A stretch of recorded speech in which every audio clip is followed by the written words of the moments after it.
നടന്നിരിക്കുന്നത്. കൊച്ചിയിൽ നിന്ന് സിനിമാ ഷൂട്ടിങ്ങുമായി ബന്ധപ്പെട്ടാണ് രഞ്ജിത്ത് തൊടുപുഴയിൽ എത്തിയത് എന്നാണ് വിവരം. തുടർന്ന് അവിടെ ജില്ലാ പോലീസ് മേധാവിയുടെ നിർദ്ദേശപ്രകാരം തൊടുപുഴ പോലീസ് രഞ്ജിത്തിനെ കസ്റ്റഡിയിൽ എടുക്കുകയായിരുന്നു. വിഷ്ണു സുരേഷ് കൂടി ചേരുന്നുണ്ട്. വിഷ്ണു, ഈ പരാതിയിൽ എന്തൊക്കെ കാര്യങ്ങളാണ് വ്യക്തമാക്കുന്നത്? പോലീസ് ഇതിനോടകം സ്വീകരിച്ച നടപടികൾ എന്തൊക്കെയാണ്? ഉന്മേഷ്, 2 ദിവസം മുൻപാണ് ഇത്തരത്തിലൊരു പരാതി എറണാകുളം സിറ്റി പോലീസ് കമ്മീഷണർക്ക് കൈമാറിയത്. ആ പരാതി പിന്നാലെ സിറ്റി പോലീസ് കമ്മീഷണർ ഈ സംഭവം നടന്ന പരിധിയായ നോർത്ത് വനിതാ പോലീസ് സ്റ്റേഷൻ പരിധിയിലേക്ക് കൈമാറി. തുടർന്ന് ഈ പെൺകുട്ടിയുടെ മൊഴിയടക്കം രേഖപ്പെടുത്തി. അതിനുശേഷമാണ് ഇപ്പോൾ ഈ അറസ്റ്റ് നടപടിയിലേക്ക് കടന്നത് എന്നാണ് ലഭിക്കുന്ന വിവരം. നിലവിൽ ചിത്രീകരണം നടക്കുന്ന സിനിമാ ലൊക്കേഷനിൽ വെച്ച് പീഡിപ്പിക്കാൻ ശ്രമിച്ചു എന്ന പരാതി എന്നാണ് നമുക്ക് പ്രാഥമികമായി ലഭ്യമാകുന്ന വിവരം. അതിനുശേഷം രഞ്ജിത്തിനെ അറസ്റ്റ് ചെയ്യാനുള്ള നടപടിയിലേക്ക് പെട്ടെന്ന് കടന്നു. അതായത് ഈ പരാതിയോ അല്ലെങ്കിൽ കേസോ രജിസ്റ്റർ ചെയ്ത കാര്യങ്ങളൊന്നും തന്നെ ഒരുപക്ഷെ പുറത്ത് വന്നിരുന്നില്ല. ആ ഒരു പശ്ചാത്തലത്തിൽ കൂടിയാണ് രഞ്ജിത്ത് ആന്റിസിപ്പേറ്ററിക്കൊന്നും പോകാതെ തന്നെ രഞ്ജിത്തിന്റെ അറസ്റ്റിലേക്ക് വളരെ പെട്ടെന്ന് തന്നെ അന്വേഷണ സംഘം കടക്കുകയും ഇപ്പോൾ തൊടുപുഴയിൽ നിന്ന് അറസ്റ്റ് ചെയ്യുകയും ചെയ്ത് കൊച്ചിയിൽ നിന്നുള്ള നിർദ്ദേശം കൊച്ചിയിൽ നിന്ന് വിവരങ്ങൾ കൈമാറിയിരുന്നു. രഞ്ജിത്ത് ഇടുക്കി ജില്ലയിൽ ഉണ്ട് എന്നുള്ള വിവരങ്ങൾ കൈമാറിയിരുന്നു. അതിന്റെ അടിസ്ഥാനത്തിലാണ് ഇടുക്കി എസ്പിയുടെ നിർദ്ദേശപ്രകാരം തൊടുപുഴ പോലീസ് അറസ്റ്റ് ചെയ്തത്. ഇതിന്റെ സന്ദർഭവും സാഹചര്യവും ഒക്കെ വിശദമായി തന്നെ അല്പസമയത്തിനകം തന്നെ ലഭ്യമാകും. പോലീസിന്റെ ഒരു വളരെ പ്രധാനപ്പെട്ട അല്ലെങ്കിൽ വളരെ പെട്ടെന്നുള്ളൊരു മൂവ് എന്ന് നമുക്ക് വിശേഷിപ്പിക്കാം. പരാതി ലഭിക്കുന്നു, ഉടൻ തന്നെ പെൺകുട്ടിയുടെ രഹസ്യമൊഴി അടക്കം രേഖപ്പെടുത്തുന്നു. അതിനുശേഷം അറസ്റ്റ് അടക്കമുള്ള നടപടിയിലേക്ക് കടക്കുന്നു. ഇതായിരുന്നു സംഭവിച്ചത്.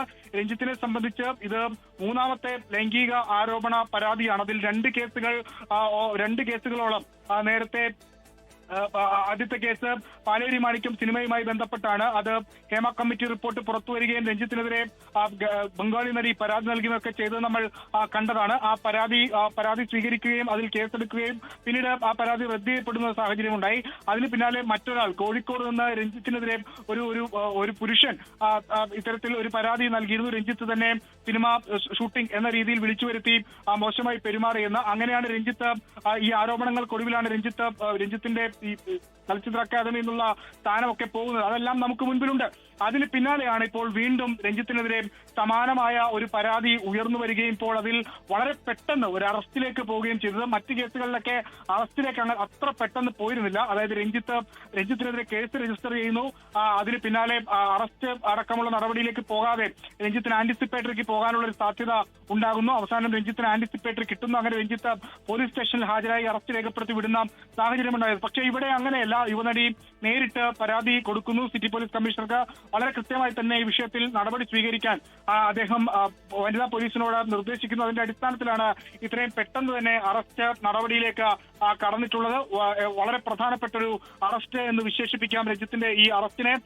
ഇതിന്റെ പരാതിയുടെ വിശദാംശങ്ങളൊക്കെ ലഭ്യമായി വരുന്നതേ ഉള്ളൂ. 2 ദിവസം മുമ്പാണ് പരാതി വനിതാ പോലീസിന് കൈമാറിയത് എന്നാണ് നമുക്ക് ഇപ്പോൾ ലഭ്യമാകുന്ന വിവരം. തൊടുപുഴയിൽ നിന്നാണ് രഞ്ജിത്തിനെ അറസ്റ്റ് ചെയ്തിട്ടുള്ളത്. കൊച്ചിയിൽ നിന്നുള്ള പോലീസ് സംഘം ഉടൻ തന്നെ തൊടുപുഴയിലെത്തി രഞ്ജിത്തിനെ കസ്റ്റഡിയിൽ എടുക്കും. അതിനുശേഷം അദ്ദേഹത്തെ ഇങ്ങോട്ടേക്ക് കൊണ്ടുവരും.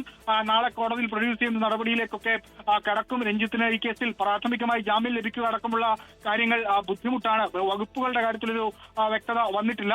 പക്ഷേ തീരുമാനിക്കലും അതോടൊപ്പം മറ്റു വകുപ്പുകളൊക്കെ ചുമത്തിയിട്ടുണ്ടാകും. വകുപ്പുകളുടെ കാര്യത്തിൽ ഒരു ക്ലാരിറ്റി വരാനുണ്ട്. രഞ്ജിത്തിനെ ഉടൻ തന്നെ ശരിയാണ് വിഷ്ണു.